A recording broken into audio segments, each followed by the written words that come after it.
Endometriosis feels like barbed wire. Stabbing pains. That's because it feels like you're dying from the inside. I think someone already said hell, huh? Is that a negative word to use? Endometriosis is hell because it feels like your insides are being turned upside down. I have kind of just had really painful menstruation since the very beginning of it. For the first few years, it wasn't terrible. It was just something I would deal with. I would take ibuprofen, and basically all of my pain that I was having around my cycle would not go away, but it would reduce. If I stand up too quickly, I literally feel like I am just like, I hate to say it, but like just like gushing. I got to a point where like 800 milligrams of ibuprofen was not working. I always felt like I wasn't normal. I was always in a hospital. For a while, my mom was like, hey, this is normal. This is part of being a female. And so we pretty much ignored it.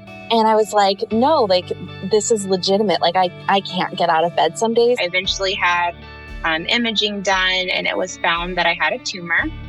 And that tumor was in the form of a dermoid cyst. When they removed that cyst, that's when they discovered that I had endometriosis. And I have to say, though it was the scariest time in my life, it was also the most relief I think I've ever felt in my life, because it validated the pain that I was feeling. It validated that my periods weren't just really bad. There was something, in fact, wrong with me. I went through like this whole phase of stretching and meditation and yoga and therapy, massage therapy. There's not like a perfect treatment, but it's treatable, which is incredible. This is what makes endometriosis challenging for each woman. What works for one woman may not work for the next woman. So it is really individualized in trying to find the right regimen for each woman. First things we recommend for women are two very simple things. Number one is regular exercise.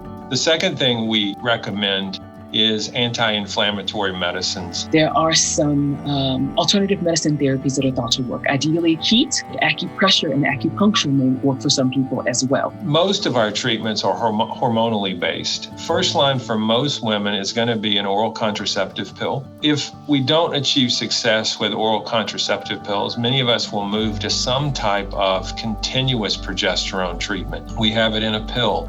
We have it in a shot, we have it in an implant, and we have it in an intrauterine device. Endometriosis in and of itself can be a tricky disease to manage, but there is hope. In the large majority of women, we will eventually find a regimen that works for you. The treatment that I've found most helpful has been hormone therapy. Birth control. A few months ago, I got an IUD and my life has changed forever. I have an IUD as well. Yeah, that's the first time in my life I can say, like, I feel like I'm living again. And finding treatment and finding doctors and all of the things that comes with it, you just need to accept that it's a part of your life and it's a part of you. It doesn't define you. I think it's just really important to remember this is not the end of the world when you get diagnosed with endometriosis. You know, there are so many options. You don't realize how strong you are until you have to go through it. So tap into that strength. It's inside of you.